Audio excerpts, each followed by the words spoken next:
यदा यदा हि धर्मस्य ग्लानिर्भवति भारत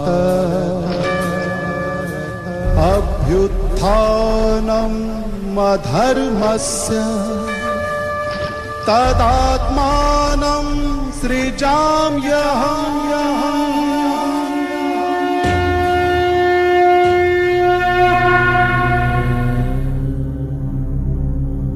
गीता में वर्णित इस प्रसिद्ध श्लोक में भगवान कहते हैं कि जब जब भारत में धर्म की अति ग्लानि हुई, अधर्म बढ़ा, तब तब धर्म की पुनर्स्थापना करने के लिए परमात्मा ने इस धरा पर अवतरण लिया है। आज अधर्म अपनी चरम सीमा पर पहुंच गया है और पाप का घड़ा भर चुका है, और यह कहना बिल्कुल भी अतिशयोक्ति नहीं होगी कि वर्तमान समय हम घोर कलयुग से गुजर रहे हैं, जहां एक ओर विज्ञान, तकनीक और भौतिक साधनों की अति हो रही है, वहीं दूसरी ओर जनसंख्या, प्रदूषण, हिंसा, दुख और अशांति की भी अति हो रही है।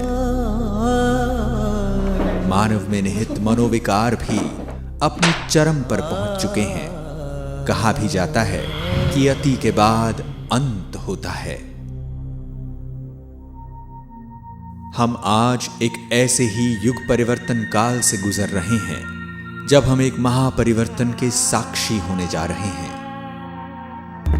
और इस महापरिवर्तन की शुरुआत तब हुई जब स्वयं सर्वशक्तिवान परमात्मा परम धाम से इस साकार मनुष्य लोक में अवतरित हुए। हजारों वर्षों से मानव जिस ईश्वर को पुकार रहा था, जिसके एक दर्शन पाने के लिए अनेकों आत्मघाती प्रयास कर रहा था, वह हम सभी आत्माओं के प्यारे परमपिता सिंध के हैदराबाद में दादा लेखराज के तन में सन 1936 में अवतरित हुए।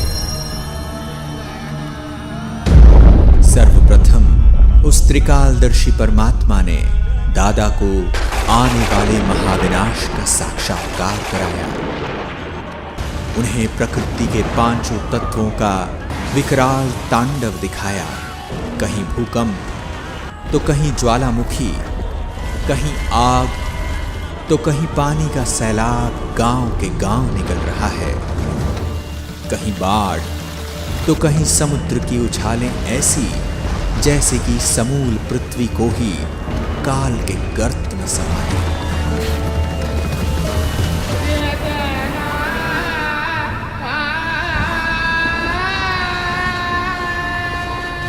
साथ ही उन्हें कत्लेआम का मंजर भी दिखा, जहां सारे विश्व के महायुद्ध में विध्वंसकारी हथियारों द्वारा नरसंहार दिखा,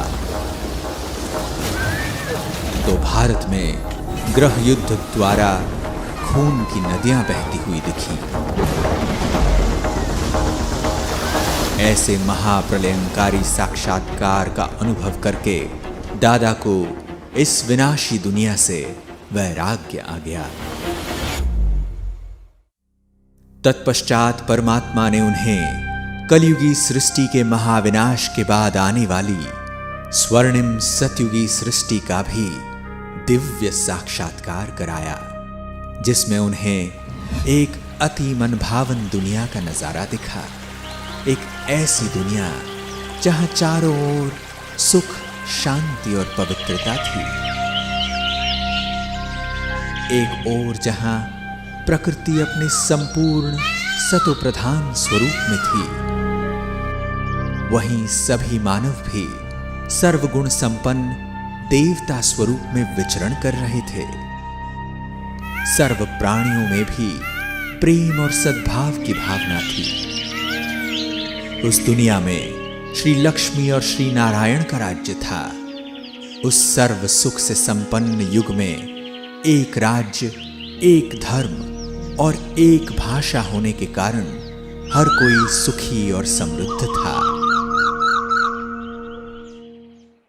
इसके पश्चात निराकार परमात्मा ने दादा को ऐसी श्रेष्ठ दुनिया स्थापन करने के लिए निमित्त बनाया और उनका अलौकिक नाम दादा लेखराज से प्रजापिता ब्रह्मा रखा तथा नियमित रूप से उनके तन का आधार लेकर सत्य ज्ञान की धारा प्रवाहित करना प्रारंभ किया और ऐसे ही शुरुआत हुई ओम मंडली की। यहां आने वालों में अनेकों को दिव्य साक्षात्कार होने लगे और धीरे धीरे यह ओम मंडली पूरे हैदराबाद में विख्यात हो गई। इस पूरे संगठन ने 14 वर्षों तक गहन तपस्या की और 1950 में ओम मंडली पाकिस्तान से भारत में आबू पर्वत पर स्थानांतरित हुई तथा ओम मंडली नाम को परिवर्तन कर प्रजापिता ब्रह्मा कुमारी ईश्वरीय विश्वविद्यालय रखा गया। ज्ञान, योग, धारणा, सेवा द्वारा प्रभु प्यार में पल रही शिव शक्तियों ने धीरे धीरे भारत और विश्व में अलग अलग स्थानों पर सेवा शुरू की। सन 1969 में ब्रह्मा बाबा अपनी संपूर्ण अवस्था को प्राप्त कर अव्यक्त हो गए, परंतु परमात्मा द्वारा स्थापित किया गया यह अविनाशी यज्ञ आगे बढ़ता ही गया और आज सारे विश्व में फैल चुका है।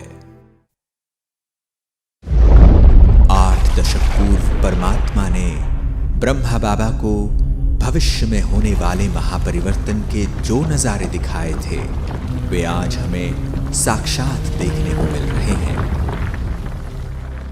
आज हम बारूद के ढेर पर बैठे हैं।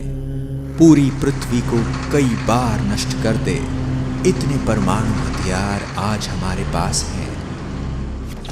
2 विश्व युद्ध तो हम देख चुके हैं और तीसरा विश्व युद्ध कितना विकराल हो सकता है उसका अनुमान हम लगा सकते हैं। वायुमंडल में हो रहे परिवर्तन भी हमारे सम्मुख हैं। ग्लोबल वार्मिंग आज पूरी दुनिया के लिए चिंता का विषय बन चुका है। अनेकों पीस कॉन्फ्रेंसेस और क्लाइमेट चेंज कॉन्फ्रेंसेस होने के बावजूद भी कोई भी इस विकट परिस्थिति को नियंत्रित नहीं कर पा रहा है। न चाहते हुए भी हम अपने विनाश का स्वयं ही आह्वान कर रहे हैं। समय बहुत तीव्र गति से आगे जा रहा है। आवश्यकता है कि हम सभी इस महापरिवर्तन काल को पहचानें। हमारा उद्देश्य आपको महाविनाश की बात से डराने का नहीं, अपितु उस विनाश के बाद आने वाली नई स्वर्णिम सतयुगी दुनिया के बारे में बताना है। इस परमात्मा अवतरण की वेला के महत्व को जान परमात्मा द्वारा बताई जा रहे श्रीमत को अपने जीवन में धारण करने से ही हम उस दुनिया में जा पाएंगे। इस ईश्वरीय ज्ञान का लाभ विश्व की हर आत्मा ले सकती है, क्योंकि हम सभी आत्माएं उस परमपिता परमात्मा की संतान हैं और यह ईश्वरीय ज्ञान हमारा जन्म सिद्ध अधिकार है। याद रहे, अभी नहीं तो कभी नहीं। ओम शांति।